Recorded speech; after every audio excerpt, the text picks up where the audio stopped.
আসসালামু আলাইকুম। আশা করি সবাই ভালো আছেন এবং সুস্থ আছেন। আবার আমি ফিরে এলাম আপনাদের মাঝে একটি নতুন ঘটনা নিয়ে। ঘটনাটির নাম মূলত অভিশপ্ত ভূমি। এটি একটি অভিশপ্ত গ্রামকে নিয়ে কেন্দ্র করে। চলুন কথা না বাড়িয়ে ঘটনায় যাওয়া যাক। একটি ছোট্ট গ্রাম, যাকে মানুষ অভিশপ্ত ভূমি বলে ডাকত। গ্রামটির চারপাশে গভীর জঙ্গল দিয়ে ঘেরা ছিল, আর জঙ্গলের ঠিক মাঝখানে একটি প্রাচীন ভাঙাচোরা মন্দির। দিনের বেলাও মন্দিরের ভেতরে ঢোকার সাহস কারো ছিল না।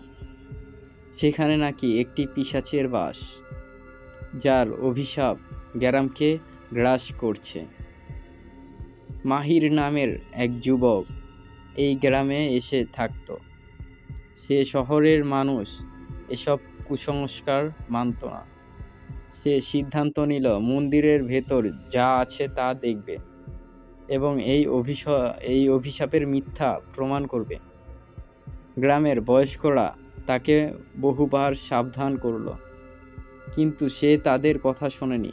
এক অমাবস্যার রাতে মাহির একটি লণ্ঠন আর ছুরি হাতে নিয়ে মন্দিরের দিকে রওনা দিল। চারদিকে গভীর নীরবতা, শুধু ঝিঝি শব্দ ভেসে আসছিল। মন্দিরের সামনে পৌঁছে সে দেখল ভাঙাচোরা সিঁড়ি দিয়ে লতাপাতার ঢাকা প্রবেশদ্বার। ভেতরে ঢুকতেই একটা গা শিউরে ওঠা ঠান্ডা বাতাস তাকে ঘিরে ধরল। মন্দিরের ভেতরে ছিল এক বিশাল হলঘর। দেওয়ালে ছিল অদ্ভুত সব চিত্র, রক্তাক্ত মুখের মানুষ, আগুনে জ্বলতে থাকা গ্রাম, আর মাঝখানে একটি ছায়ামূর্তি। সে বুঝতে পারল এটি কোনো সাধারণ মন্দির নয়। ঠিক সেই মুহূর্তেই পেছন থেকে একটি গাঢ় শীতল কণ্ঠ ভেসে এলো, কেন এলে তুমি? মাহিম পেছনে ঘুরে দেখল একটি ছায়ামূর্তি তার দিকে তাকিয়ে আছে। মূর্তিটির চোখ থেকে যেন আগুনের শিখা বের হচ্ছিল। ভয়ে লণ্ঠনটি হাত থেকে পড়ে গেল। ছায়ামূর্তি ধীরে ধীরে তার দিকে এগিয়ে এলো। মাহির চিৎকার করে বলল, তুমি কে? কি চাও? মূর্তিটি থমকে দাঁড়িয়ে বলল, আমি এই মন্দিরের রক্ষক। যারা এখানে আসে তারা আমার অভিশাপের শিকার হয়। মাহির দৌড়ে পালানোর চেষ্টা করল, কিন্তু মন্দিরের দরজা নিজের থেকে বন্ধ হয়ে গেল। হঠাৎ চারপাশে মাটির নিচ থেকে কঙ্কালের হাত উঠে আসতে শুরু করলো, যেন তাকে টেনে নিয়ে যেতে চায়। মাহির চিৎকারে পুরো মন্দির প্রতিধ্বনিত হচ্ছিল, কিন্তু তারপরেও মুহূর্তেই সব নিস্তব্ধ হয়ে গেল। পরের দিন সকালে গ্রামের লোকেরা মন্দিরের বাইরে একটি লণ্ঠন আর একটি ছুরি পেল, কিন্তু মাহির কোনো চিহ্ন ছিল না। সেই থেকে গ্রাম আর কেউ মন্দিরের কাছে যাওয়ার সাহস করেনি। গ্রামবাসী বলে, অমাবস্যার রাতে এখনও মন্দিরের ভেতর থেকে মাহিরের চিৎকার শোনা যায়। কেউ কেউ বলে সে এখন নিজেই মন্দিরের নতুন রক্ষক, অন্যদের একই অভিশাপে গ্রাস করার জন্য অপেক্ষা করছে। আশা করি ঘটনাটি আপনাদের ভালো লেগেছে। চলুন কথা না বাড়িয়ে পরবর্তী ঘটনায় চলে যাই। এই ঘটনাটার নাম মূলত অন্তধারের দ্বীপ, এক ভয়ঙ্কর রহস্য। সমুদ্রের গভীরে একটি দ্বীপ ছিল, যার নাম মানুষ প্রায় ভুলেই গিয়েছিল, কালমারা দ্বীপ। কয়েক শতাব্দী আগে এই দ্বীপে একটি সমৃদ্ধ গ্রাম ছিল, কিন্তু এক রাতে গ্রামের সমস্ত মানুষ হঠাৎ অন্তর্ধান করে। তাদের ঘরবাড়ি ঠিক যেমন ছিল তেমনি রয়ে গেল। রান্নার হাঁড়িতে খাবারও অক্ষত ছিল, কিন্তু গ্রামের কোনো মানুষ বা প্রাণীর চিহ্ন মাত্র আর ছিল না। সেই দিন থেকে দ্বীপটিকে অভিশপ্ত বলা হয়। যারা সেখানে গিয়েছে তারা আর কখনো ফিরে আসেনি। এই কাহিনী বহুদিন ধরে মানুষের মনে আতঙ্ক সৃষ্টি করে রেখেছিল, কিন্তু আলমগীর নামের একজন সাংবাদিক ঠিক করল সে সত্য উদ্ঘাটন করবে। তার সঙ্গী ছিল তার বন্ধু শামীম ও একটি গবেষণা দলের কয়েকজন তারা একটি নৌকা করে দ্বীপে পৌঁছালো। দ্বীপটির দূর থেকে একেবারেই নির্জন আর রহস্যময় দেখাচ্ছিল। চারপাশে অদ্ভুত নীরবতা। দলটি দ্বীপের পা রাখতেই হঠাৎ বাতাস ভারী হয়ে গেল, পাখিদের ডাক বন্ধ হয়ে গেল, আর জঙ্গলের ভেতর থেকে যেন কারো ফিসফিসানি শোনা গেল। আলমগীর তার ডায়েরিতে লিখতে শুরু করলো, আমরা এখানে পৌঁছে গেছি। পরিবেশটা অদ্ভুত ঠান্ডা। এটি শুধু একটি দ্বীপ নয়, মনে হচ্ছে একটি আমাদের দেখছে, জীবন্ত। দলটি দ্বীপের কেন্দ্রে থাকা গ্রামের ধ্বংসাবশেষে পৌঁছালো। সেখানে একটি বিরাট মন্দির ছিল, যার দরজায় প্রাচীন লিপি খোদাই করা, যে জাগাবে মৃতদের, তার আত্মা চিরকাল এই দ্বীপে বন্দী থাকবে। শামীম মন্দিরের ভিতর ঢুকে একটি অদ্ভুত প্রতিমা খুঁজে পেল, যা দেখতে মানুষের মতো, কিন্তু চোখ দুটি ছিল গহ্বরের মতো কালো। সে প্রতিমার মুখ থেকে ধুলো সরাতেই চারপাশে বাতাস তীব্রভাবে ঘুরতে শুরু করলো। মন্দিরের মেঝেতে চক্রাকারে লাল আলো জ্বলতে থাকলো। হঠাৎ একটি গভীর কণ্ঠ শোনা গেল, তোমরা চলে যাও, এটি আমাদের স্থান। কণ্ঠটি মন্দিরের দেয়াল থেকে আসছিল, যেন পুরো কাঠামোটি কথা বলছে। দলটি মন্দির থেকে পালানোর চেষ্টা করলো, কিন্তু তারা দেখতে পেল তারা দ্বীপের কেন্দ্রে আটকে আছে। জঙ্গল যেন তাদের পথ বন্ধ করে দিচ্ছে। আশা করি ঘটনাটি আপনাদের ভালো লেগেছে। এরকম নিত্য নতুন ঘটনা পেতে আমাদের চ্যানেলটিকে সাবস্ক্রাইব করে রাখুন এবং পাশে থাকা বেল আইকনটি বাজিয়ে রাখুন। ধন্যবাদ সবাইকে। আসসালামু আলাইকুম। ইমরান দা হরর ওয়ার্ল্ডে সবাইকে স্বাগতম জানিয়ে শুরু করছি আজকের এপিসোড। আশা করি সবাই ভালো আছেন এবং সুস্থ আছেন। চলুন কথা না বাড়িয়ে ঘটনায় যাওয়া যাক। ঘটনাটি ঘটে আমার এক মামতো বোনের সাথে। ঘটনাটি 2007 সালের। আমার মামতো বোনের নাম জাহানারা, বয়স 14 বছর। তখন ছিল গ্রীষ্মকাল। ঘটনাটি গ্রীষ্মকালের অন্যতম ফল আম কুড়ানোকে কেন্দ্র করে। আমাদের এখানে অনেক আম বাগান আছে। অনেক ছেলে মেয়ে প্রতিদিন দল বেঁধে খুব ভালো আম কুড়াতো। তারও আম কুড়ানোর প্রবল নেশা ছিল। তো সেই দিন রাতে জাহানারা তার ছোট বোনকে বলল, আজ আমরা দুজন সবার আগে খুব ভোরে আম কুড়াতে যাব। আমি যদি টের না পাই, তুই টের পেলে আমাকে ডাক দিস। তো রাত 4টার দিকে তারা ছোট বোন তাকে ডেকে বলল, রাত তো প্রায় শেষ দিকে, আম কুড়াতে যাবি না? তারা আর দেরি না করে বাড়ি থেকে বের হয়ে গেল। আম বাগানটি ছিল বাড়ি থেকে কিছুটা দূরে। ও বাগানটি ছিল অনেক বড় ও পুরনো। বাগানের একটা গাছ ছিল অনেক পুরনো, আর সেই গাছের আমগুলো অনেক ছোট ছোট, কিন্তু সেই গাছের আমই সবচেয়ে বেশি পড়তো। আর কুড়াতে কুড়াতে সেই বড় গাছের নিচে গিয়ে জাহানারা খুবই অবাক হয়ে গেল, কেননা গাছের নিচে কেবল একটা আমই পড়ে আছে। তবে আমটি এই গাছের আমের তুলনায় অনেক বড়।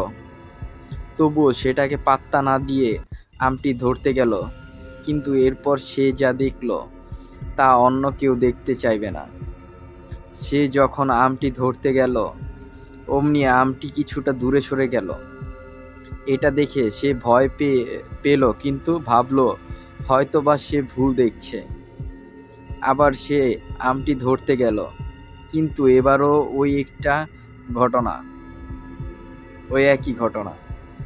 এবার ভয়ে তার মনে জেগে বসল, কি হচ্ছে এসব?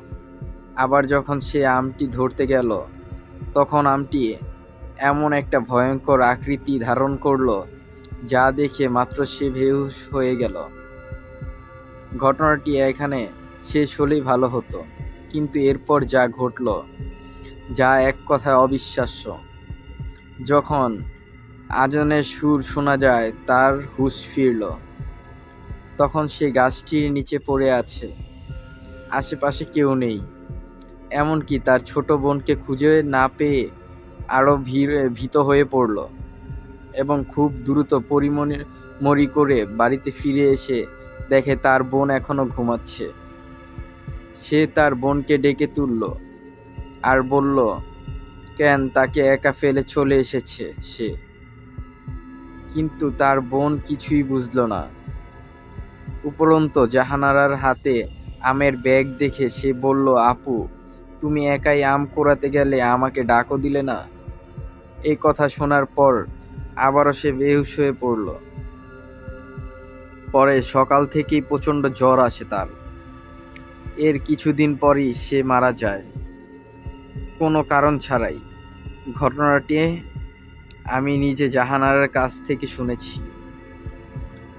অসংখ্য ধন্যবাদ আমাদের সাথে থাকার জন্য। পরবর্তী ঘটনাটা পেতে আমাদের চ্যানেলটিকে সাবস্ক্রাইব করে সাথেই থাকুন। আমি ইমরান আবারও ফিরে আসলাম আপনাদের মাঝে নতুন একটি ঘটনা নিয়ে। চলুন কথা না বাড়িয়ে ঘটনায় যাওয়া যাক। ঘটনাটি আজ থেকে 30 বছর আগের। মামা তখন মাদ্রাসায় পড়তেন। 12 বছর বয়সে মামাকে নানা অনেকটা জোর করেই ভর্তি করেন। একদিন মামা মাগরিবের নামাজ পড়ে বাইরে বের হন। মসজিদ থেকে মিনিট 10 দূরত্বে একটা শ্মশান ঘাট আছে। সেই শ্মশান ঘাট ক্রস করার সময় মামা খেয়াল করেন কিছু একটা ওনার পেছনে পেছনে আসছে। ব্যাপারটা আঁচ করতে পেরে পেছনে ফিরে তাকান। তাকিয়ে দেখেন একটা কুকুর তার পেছনে পেছনে আসছে। মামা 7-5 না ভেবে রাস্তায় একটা গাছের ডাল পড়েছিল, সেটা দিয়ে ঢিল ছুঁড়ে মারে কুকুরের দিকে। কুকুরটা অনেকটা কান্না শুরু গঙ্গাতে চলে গেল। তারপর মামা মাদ্রাসায় ফিরে যান। রাত তখন আনুমানিক 2টা। প্রস্রাব করার জন্য টয়লেটে যান। টয়লেটে কারো উপস্থিতি টের পান। টয়লেটের চারপাশে তাকিয়ে অবশেষে ভেন্টিলেটরের দিকে নজর যায় ওনার। উনি দেখেন ভেন্টিলেটরের মধ্যে দিয়ে একটি বিভৎস চেহারার কাটা মাথা, চুলগুলো টয়লেটের ফ্লোর পর্যন্ত এসে ঠেকেছে। চোখগুলো লাল মনে হচ্ছে, এক্ষুনি রক্ত বের হবে। মাথাটা ওনার দিকে তাকিয়ে বলছে, তুই কাজটা ভালো করিসনি, তোকে ভোগ করতে হবে। মামা এটা দেখে সহ্য করতে না পেরে চিৎকার শুরু করে দেয়।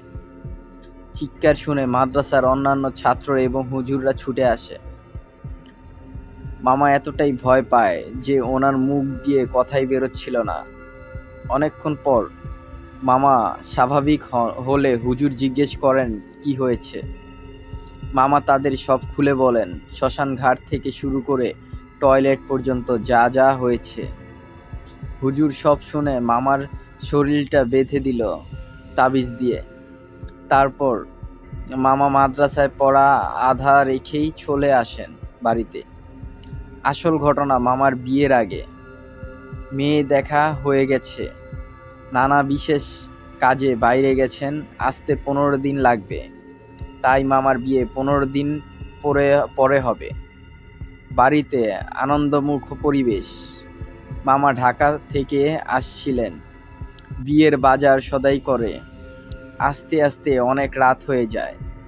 রাস্তা দিয়ে আসার সময় উনি দেখতে পান সাদা কাপড় পরে একজন মহিলা ওনার দিকে আসছে। কিছুটা সামনে আসতেই মামা দেখতে পান একটা বিকৃত চেহারার মহিলা ওনার দিকে চেয়ে আছে, হাসছে। মামা কিছুটা ভয় পেয়ে নিজেকে সামলে ওই মহিলাকে ক্রস করে যাওয়ার সময় মহিলা পেছন থেকে বলে উঠল, কিরে, ভুলে গেলি আমায়? জোরে জোরে হাসার আওয়াজ শুনতে পান মামা। ভয়ে হাত পা নাড়াতে পারছিলেন না মামা। অনেক চেষ্টা করার গলা দিয়ে আওয়াজ বের হলো না। মনে হচ্ছে কেউ যেন ওনার গলা টিপে ধরে রেখেছে। আর নিজেকে সামলিয়ে রাখতে পারেননি। অবশেষে মামা অজ্ঞান হয়ে যায়। সেদিন থেকে মামা নিখোঁজ হন। প্রায় 1 মাস মামার কোনো খোঁজ ছিল না। বাড়ির সবাই প্রায় পাগল হওয়ার উপক্রম। এভাবে একটা জ্যান্ত মানুষ গায়েব হয় কি করে? নানা বিষয়টা কিছুটা আঁচ করতে পারেন, তাই ওনাদের এলাকার বড় হুজুরকে বিষয়টা জানান। বড় হুজুর সব শুনে শুধু একটা কথাই বললেন, এসে যাবে, তোমার ছেলে এসে যাবে। 3 দিন পর রাতে ঘরের দরজাতে অনেক জোরে জোরে কারো নক করার আওয়াজে বাড়ির সবাই ঘুম ভেঙে যায়। দরজা খুললে দেখেন মামা। মামা কাঁদতে কাঁদতে দরজার সামনে অজ্ঞান হয়ে যান। অনেকক্ষণ পর মামার জ্ঞান ফিরে। তারপর মামা সব কথা খুলে বললেন, তার সাথে কি হয়েছিল। নানা আগেই জানতেন ব্যাপারটা, তার সবাইকে এ নিয়ে আর প্রশ্ন করতে মানা করলেন। কিছুদিনের মধ্যেই মামা স্বাভাবিক হওয়ার শুরু করেন। মামার বিয়ের জন্য সবাই মেয়ে দেখতে শুরু করেন। আবার কিছুদিনের মধ্যেই মেয়ে পছন্দ হয়ে যায়, কিন্তু ভাগ্যে যে এমন লেখা থাকবে হয়তো কেউ স্বপ্নেও ভাবতে পারেনি। গায়ে হলুদের দিন সকালবেলা অনেক ডাকাডাকির পরও মামা কোনো সাড়া না পাওয়া নানি মামাকে ডাকতে মামার ঘরে গেলেন। দরজার ভেতর দিক থেকে বন্ধ ছিল, তাই নানা সহ বাড়ির অন্য সবাই মিলে দরজা ভেঙে ঘরের ভিতরে ঢুকেন। ঘরের ভিতর তাদের জন্য কি অপেক্ষা করছে তা হয়তো ভাবতেই পারেননি তারা। সবাই ঘরের ভিতর ঢুকতেই মামা বিছানার দিকে তাকান। সবাই দেখেন বিছানায় মামার মৃত শরীর, জিহ্বা মুখে থেকে বের হয়ে আছে, চোখগুলো উপড়ানো, পেটের মধ্যে ছোট একটা গর্ত। এমন বিভৎসক বডি দেখে সবাই ভয়ে আতঙ্কিত হয়ে পড়ে। বাড়িতে কান্নার রোল পড়ে যায়। পুলিশ আসেন, তদন্ত হয়, কিন্তু আজ পর্যন্ত খোলাসা হয়নি সেদিন রাতে মামার সাথে কি হয়েছিল। নানি আজও কেঁদে কেঁদে বুক ভাসান মামার জন্য। আমি নিজেও দেখেছি নানিকে কাঁদতে। মামার অস্বাভাবিক মৃত্যুর পর নানা একদিন নাকি স্বপ্নে দেখেন এক এক বৃদ্ধ মহিলা সাদা কাপড় পরিহিত, অনেকটা বিভৎস চেহারার নানাকে বলছে, তোর ছেলে আমাকে মেরেছিল, তাই তোর ছেলেকে মেরে দিলাম, শিক্ষা হয়েছে। এরকম ঘটনা পেতে আমাদের চ্যানেলটিকে সাবস্ক্রাইব করে সাথে থাকুন, লাইক, কমেন্ট এবং শেয়ার করুন। অসংখ্য ধন্যবাদ আমাদের সাথে থাকার জন্য। আসসালামু আলাইকুম। আমি ইমরান। পুরান ঢাকার একটি পুরনো দোতলা বাড়ি। ঘটনাটা 2022 সালের শেষের দিকে। আমি তখন একা থাকি পুরান ঢাকার একটা পুরনো বাড়িতে। দোতলা, একটা ভাঙাচোরা বাসা। বারান্দা থেকে পাশের গলিটা দেখা যায়। ভাড়াটা কম ছিল, আর আমি খুব একটা ভয় পাই না এই ভেবে উঠেছিলাম। কিন্তু আমার ভুল ছিল, খুব বড় একটা ভুল। বাড়িটার একটি পুরনো দেয়াল ঘড়ি ছিল, কাঠের, আর তার পেন্ডুলামটা টিকটিক করে চলে সারাদিন। আমি ওটাকে প্রথমে তেমন পাত্তা দেইনি, কিন্তু একটা সময় মনে হলো ঘড়িটা শুধু সময় জানায় না, সে যেন আমাকে দেখে। এক রাতে ঘুম ভেঙে দেখি ঘড়িটার পেন্ডুলাম বন্ধ হয়ে গেছে, অথচ ঘড়ির ব্যাটারি ছিল নতুন। ঘড়ির দিকে তাকাতেই গায়ে কাঁটা দিয়ে উঠল। ঘড়ির কাচের ভেতরে আমার প্রতিবিম্ব নেই। তারপর রাতগুলো বদলে যেতে লাগলো।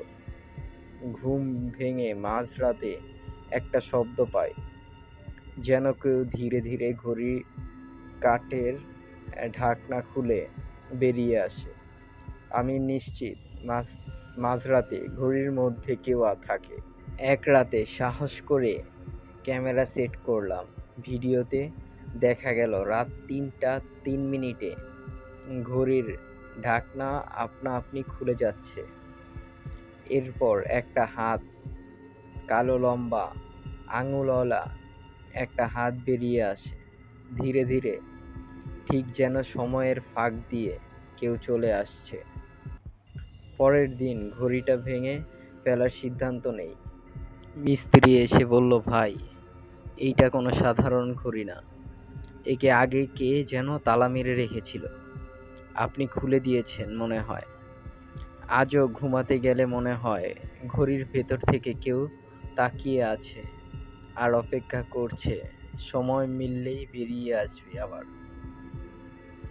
আপনারাও কি কখনো এমন কোনো পুরনো জিনিসের অস্বাভাবিক কিছু অনুভব করেছেন? নিচে কমেন্ট করে জানান। আর সাবস্ক্রাইব করতে ভুলবেন না, কারণ সামনে আরো ভয়ঙ্কর সব সত্য ঘটনা আসছে। ধন্যবাদ সবাইকে সাথে থাকার জন্য।